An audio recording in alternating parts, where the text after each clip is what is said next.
guys, and welcome back to my channel. So, kumusta naman kayo guys?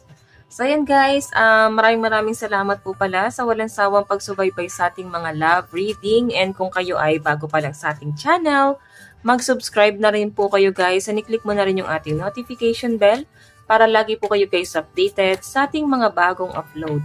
Tignan natin guys, kanino ba itong love situation, pero bago natin guys, tignan ang energy mo at ng person mo. Tignan muna natin kung kanino ba itong love reading. Okay, full spread. Kanino po itong love situation, spirit guide?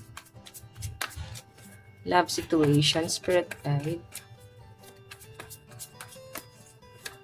Kanino po itong love situation?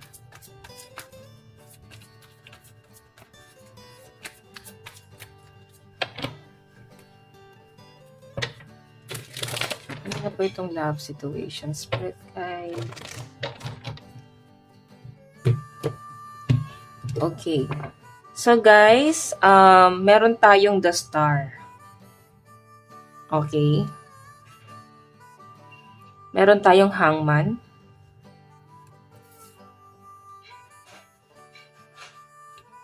Meron tayong the fool. And the sun.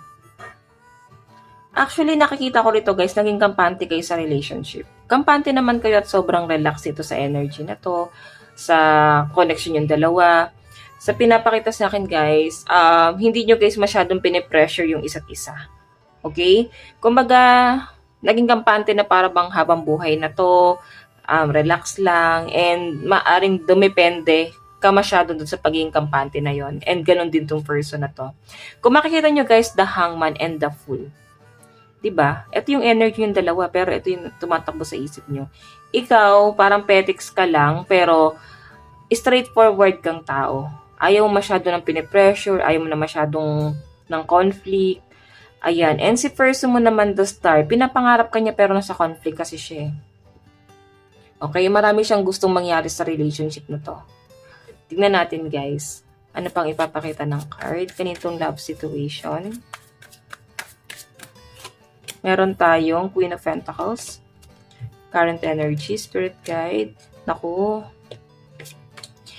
judgment. Feeling ng person mo, pwedeng i-judge siya ng mga tao once na, alam mo yon, pinilit niya pa yung sarili niya sa'yo. Okay? Pwedeng maliit ang tingin niya sa sarili niya. Kasi ayan no, ang may offer niya lang dito guys is yung half of love niya. Sa pinapakita kasi sa akin guys, ikaw, Queen of Pentacles, medyo guarded ka kasi sa dami na ng pinagdaanan mo pagdating sa relationship mo. Sa pinapakita sa akin, takot ka na parang baka mangyari na naman yung dati, na dumanas ka na matinding struggle pagdating sa love life. Parang nakatingin ka dun sa past. Maring nauulit na naman siya guys ngayon. Okay, nararamdaman mo itong person na to, or pinakikiramdaman mo mabuti kung ano ba yung intention niya talaga. Kung pure ba talaga, or baka meron lang siyang gustong makuha sa'yo. Or meron lang siya guys gustong makuha, like pentacles.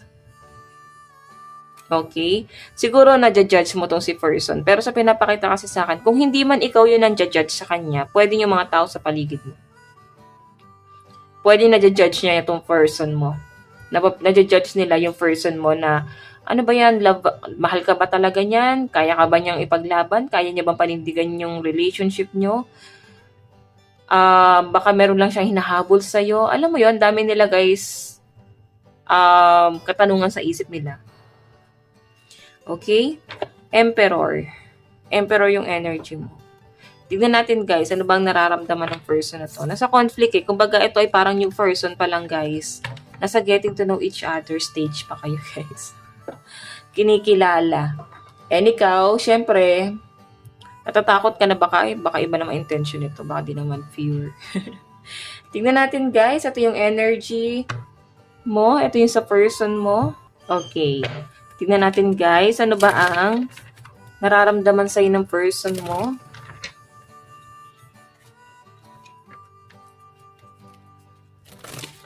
Nararamdaman sa'yo ng person mo? Okay. Ano naman ang nararamdaman mo sa person mo?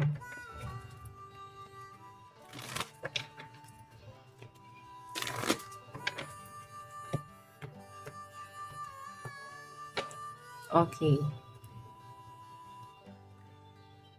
Ano ang nararamdaman sa'yo ng person mo? Meron tayong The Empress. Alam mo, feeling ng person mo, napaka-blessed niya na nakilala ka niya. Kasi The Empress eh. Alam mo yung feeling na nung una kanyang nakilala, nakita, nakausap, para bang na-feel niya sa'yo na ikaw na. Lalo may pregnancy dito guys. Siguro may tungkol about pregnancy. Baka single mom ka or single dad. Or pwedeng parang buntis ka that time. Pwede, di ba? Or pwede nga yan, may mga anak ka. Ang tingin niya sa'yo is someone na maalaga. And gusto niyang makasama na habang buhay. Kasi parang wife din to eh. Or husband. Diba? So, yung nararamdaman niya sa iyo guys, nakikita niya na para bang ikaw na yung magiging mapapangasawa niya sa future. Tignan natin guys, ano naman ang tingin niya sa iyo? Six of Pentacles, diba? Nakikita ka niya na someone na,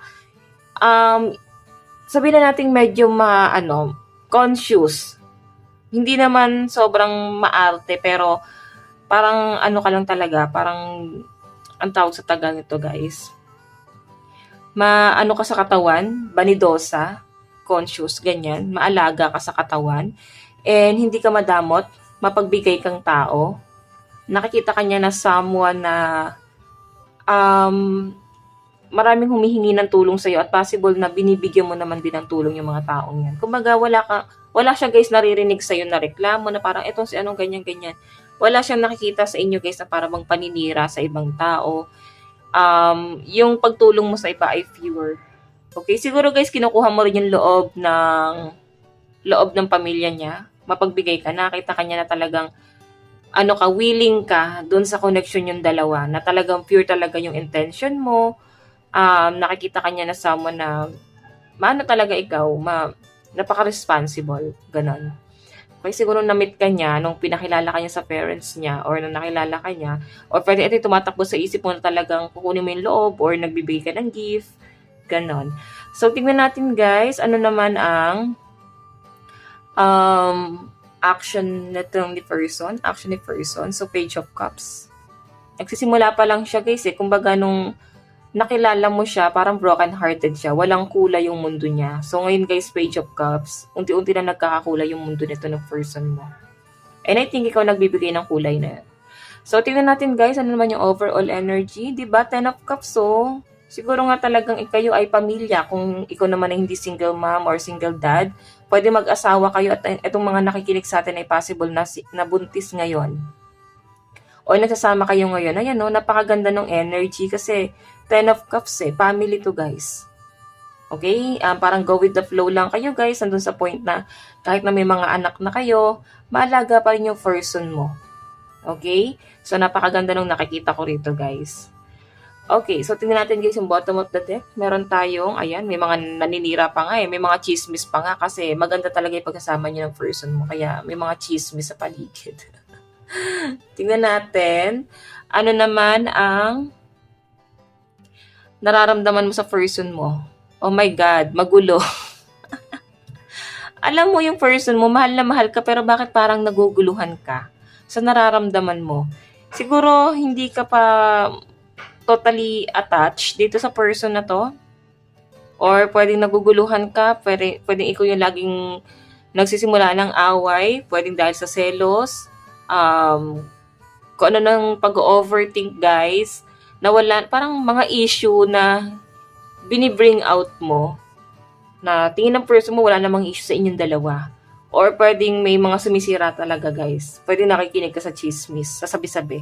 Yun nagpapagulo sa isip mo. Sinararamdaman mo sa kanya, someone na siguro iba rin siya magalit guys kung bakit ito yung nakakita mo. Sobrang parang emperor yung energy. The Empress or Emperor.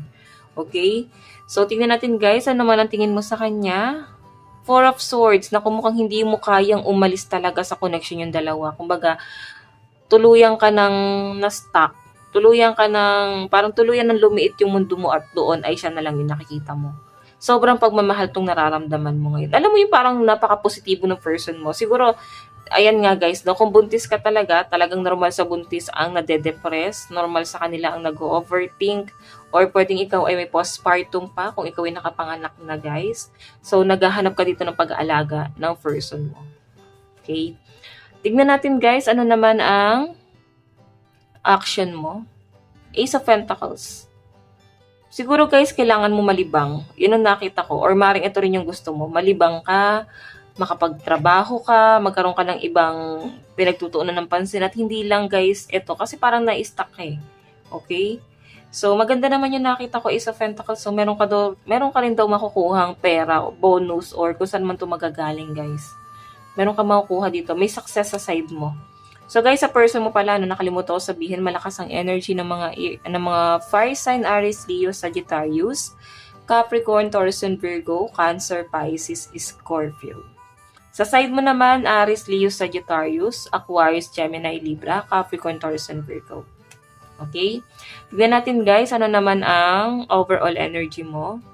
Wow! 2 of Cups. So kahit magulo na, sobrang pagmamahal lang to guys, kung bakit parang nagkakaganito ka, nag-overthink. Pwede kasi guys na itong pag-overthink mo or selos na to guys, ang pwedeng sumira sa relationship nyo. Kasi pwedeng napupush mo siya palayo eh. Though pure naman yung intention niya sa'yo. Mahal na mahal ka ng person mo. So siguro kailangan limitahan mo or aralin mo rin itong mga action na ginagawa mo. Konting kibot, nagsiselos, alam mo yon. Nakikita ko naman guys na karelasyon mo tong person mo na to at yun nga, meron siyang mga i-offer dito para maging kampante ka na. Bottom of the deck, meron tayong 7 of Pentacles. Siguro nakukulangan ka sa effort. Oo, nakukulangan ka sa kanya. Parang gusto mo lang siya mag-effort din dito. Tingnan natin guys, ano naman ang sa napatungo itong relationship nyo. Future. Sa napatungo. Katay ng 4 na cards. Meron tayong Page of Wands. Nasa malayo, may planong mag-travel. Or magta-travel kayo parehas. Pwedeng nandun yung trabaho nyo or nasa abroad kayo. The Magician, nakikita ko may pa-process ka na first dito. Or pwedeng yung person mo ay foreigner. Pwedeng siya yung nagpa-planong mag-travel papunta sa'yo. Ayan o. Iba sa inyo guys, nakikita ko rito na ayan nga, parang meron kayo pa-process. Siguro guys, kung nagkaroon na ng ending sa inyo guys, magre-reach out pa rin sa inyo itong person na to. And plano niya guys na parang puntahan ka kahit malayo ka or pwedeng pasusunurin ka niya sa lugar niya. Or pwedeng siya yung tumutulong sa inyo guys para makapag-abroad ka. Yun yung na-sense ko. So may mga broken-hearted dito ngayon. Ayan. So guys, yung mga plano, desisyon sa buhay, kailangan nyo limitahan. Tignan natin na. Kasi pwedeng ma-disappoint ka sa huli. Tignan natin ang inyong love advice. Meron tayong unrequited love. Diba may mga napipilitan? Siguro ikaw itong napipilitan na lang dito. Parang itong person mo habol ng habol eh. Or hahabol at hahabol pa rin siya. Kung kayo nagkaroon na ng ending, parang gusto niyo muna guys ng peace of mind kasi ang dami ng tumatakbo sa isip. Dami ng toxic, no? Okay, meron tayong romantic feelings, diba? I-work out pa rin guys itong relationship na to. Sa pinapakita sa akin, mukhang magkakaroon kayo ng bonding. Aayusin pa rin guys sa huli para mas pipiliin pa rin yung isa't isa. Okay, maganda naman yung nakikita ko guys kasi nandito pa rin yung death. Oh. Death and revert, kumbaga parang kailangan nyo lang guys maghiwalay para may ma-realize kayo parehas na mas importante pala tong connection nyo kaysa sabi-sabi ng mga tao sa paligid nyo. Okay? So guys, ito lang naman po ang inyong love reading. Hanggang sa muli, God bless and love you all. Thank you!